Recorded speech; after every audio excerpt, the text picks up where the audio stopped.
Hey everybody, this is Rob Kelly, aka QiWiz, and I want to tell you about the new FireFly wood-burning stove, a product that I'm really excited about.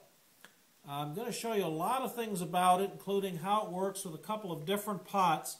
But first, let's look at the stove itself, which is a stove that collapses and folds flat. And this is the optional Tyvek pouch with Velcro closure that you can get if you like. And this is reinforced with some fiberglass mesh inside just to make it more durable. But the stove itself, as I said, folds up very flat and compact, about 1/8 of an inch thick, weighs only about 2.5 ounces, plus or minus a few grams. Some come in a little heavier, some come in a little lighter. And it's made of titanium sides and a stainless steel mesh floor. And the sides just go together with the tab and slot kind of mechanism. You could easily do this with gloves. The last tab you have to kind of flex the stove a little bit to close. And then the 1/4 inch stainless steel mesh just goes into the bottom. And it has a very snug fit, which makes the stove setup actually stronger and more kind of together. With nothing loose, nothing's going to come apart. You can easily move the stove around. And the stove as it stands has a lot of room to feed twigs in the top, even once you have a pot on top, and has a very strong chimney effect with air coming in through the bottom and coming out through the top.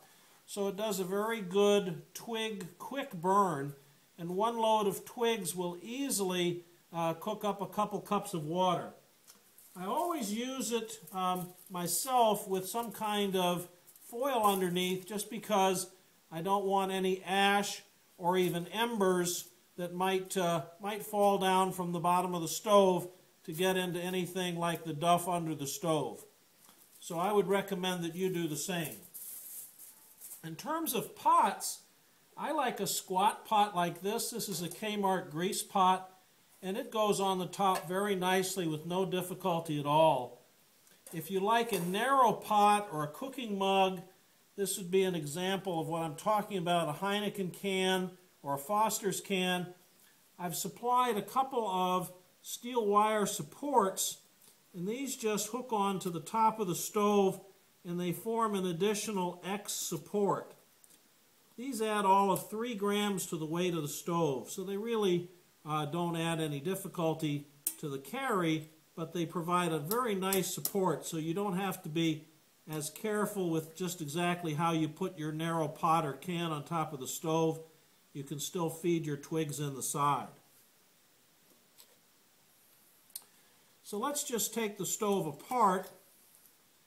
And it basically comes apart in the reverse of how it came together. The mesh pops out, the sides come apart. And what I do to put it together is I take a couple of the sides and then sandwich the steel mesh in there and put the other couple sides sort of on top in reverse, and then that makes a very nice flat package.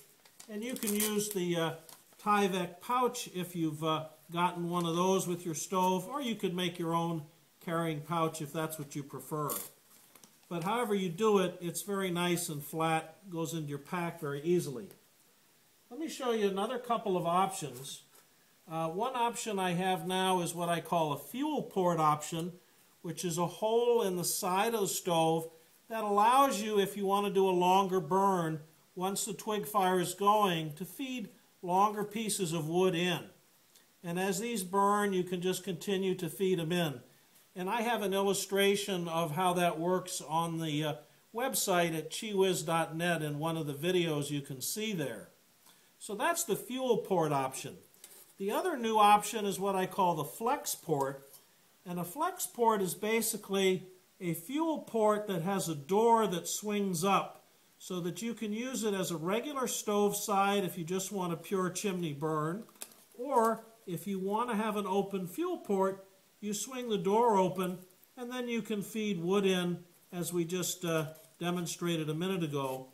And the door can easily be closed or opened kind of however you need it.